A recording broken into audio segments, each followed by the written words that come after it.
This is my podcast project, and I am going to use it to talk about poverty and how it affects people and their future hopes and aspirations. And I'm also talking Quantica. Oh my god. Okay, I can't do this. I can't do it.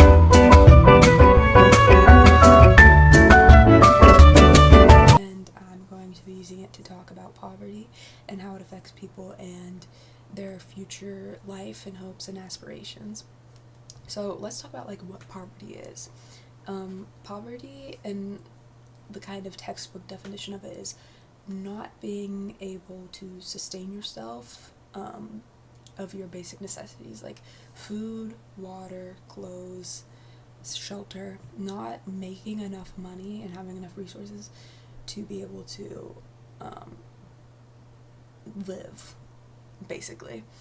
So somebody can necessarily be making money and not be in poverty, but they can still not be living a quality life at all, because that's just making bare minimum. Poverty is beyond bare minimum, lower than bare minimum. I was kind of doing some digging after recording, and I found this chart that shows that minimum wage actually, in most cases when you're taking care of a family, is not enough to support a family. And it kind of shows with one person, yes, minimum wage is going to be enough, but for multiple people, I think in Ohio, minimum wage is $10.45. It kind of shows if you have a family of 3, you're not going to get by with $10.45 per hour supporting a family of 3, and a family of more, you're definitely not going to get by. And I think this also kind of points to how those jobs that are very accessible to people who do live in poverty, who need something fast, who need something quick, something easier, because they might not have accessibility to things that will help them get a more money-making job, we'll say. They might not have access to that, so these jobs that are in fast food and retail and sort of that area of things are not going to be making $15 per hour. So if you're family of 4, minimum wage is not going to cut it, definitely. So even they can be working and still be in poverty. That's basically what I'm trying to say and what this chart is saying. So I have a claim that I have kind of formulated, and it's that growing up in poverty is going to damage one's future hopes and their aspirations in life. It's gonna negatively affect how somebody strives for something, or how they are more determined to do something. I believe that poverty is going to kind of stifle that hope, and cause them to make worse decisions in life, going to cause them to not mentally be able to do things that other people could do who have not grown up in poverty. First, I'm going to talk about how it can mentally and physically damage them. I'm going to talk about that. Yes. So I was reading this article, just happened to read this article, right? And it was talking about how these people did a study on people who lived in poverty and people who didn't live in poverty, children. And it was a brain study. They were studying their brains, and they found that there was a larger amount of, I'm not sure how to say this word, amygdala, I think. I don't know, and the people who grew up in poverty.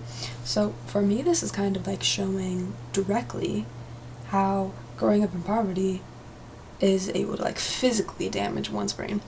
And this brain disease, I can look it up right now. We can look it up together.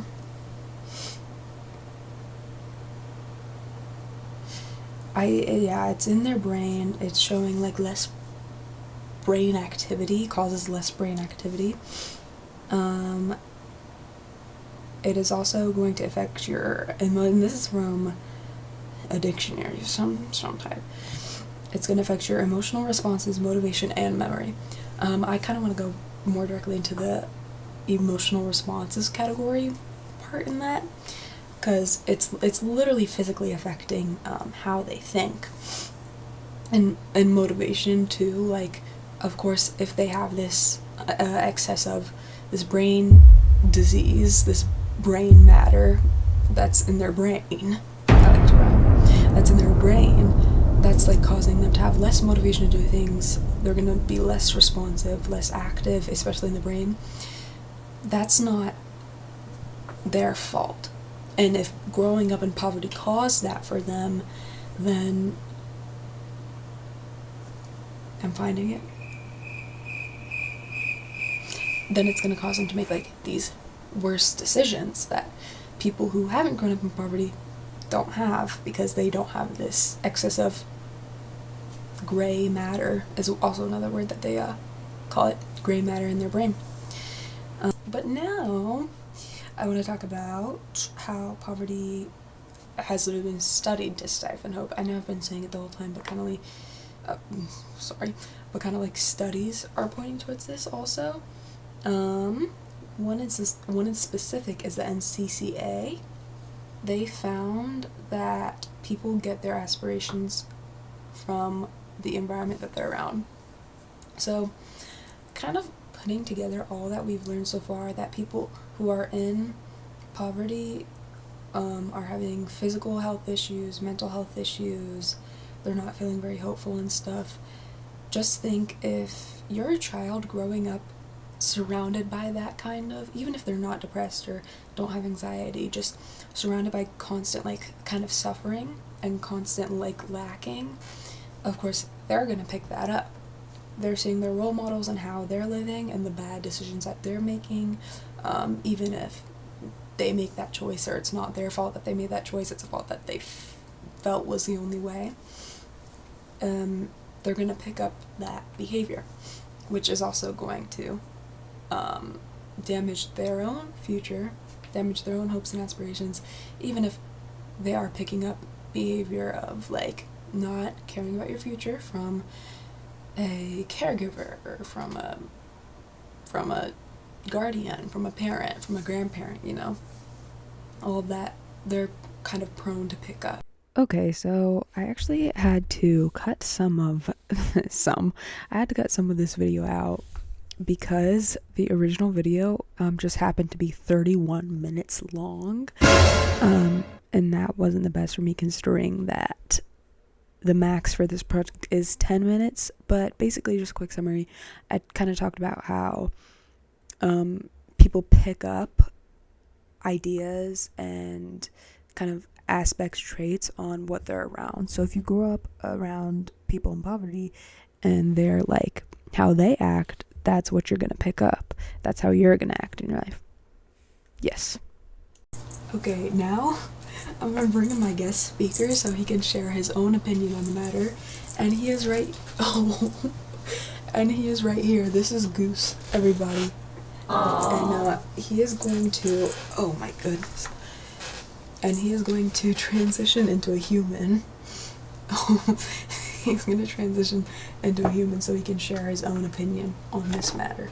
Hi everybody, I'm Goose, and I've transformed into a human, and also why you know a whole lot better. I'm here to share my personal opinion on the matter of poverty and how it affects people in their hopes and aspirations. My personal opinion is that I think that poverty and like your outcomes in life kind of depends on the type of person that you are, and everybody's case is different, and of course there's that minority of people who are going to push further, but I really think it depends on what on what type of person you are, and how poverty kind of like affects you personally. Like for Jeanette, for example, her poverty like made her be more creative and want to create for people and share her experience, which of course that helped her their life positively affect her motivation and hopes and stuff, rather than negatively did. But again, like a different person, let's say, who was affected more like in the mentally and physical damage type of way, they're gonna have a harder time getting a more positive effect from growing up in poverty. Also, I feel like you can just agree, growing up in poverty is like it might positively affect you, but I feel like the negatives gonna be more. And if the positive more, like that's honestly that's awesome, like that's pretty great. But you gotta be in a big minority. Okay, everybody, so it's me, Alyssa's back, and I kind of just to conclude on that kind of more evidence kind of shows more on how poverty is going to negatively affect somebody rather than positively affect somebody. And Goose also agreed on that. Goose did agree on that, but yeah, more evidence is going to point towards that overall, just based on how poverty can affect somebody's mental and physical health, and how poverty is going to affect their like hopes and how they feel hope, and the aspects of poverty that stop it. And the aspects of poverty that's going to carry on with them. And then also, I think our guest speaker wants to make another appearance, so he's just coming to say his final part. Anyone in here? Meow. I agree. You had some good stuff. But oh my god.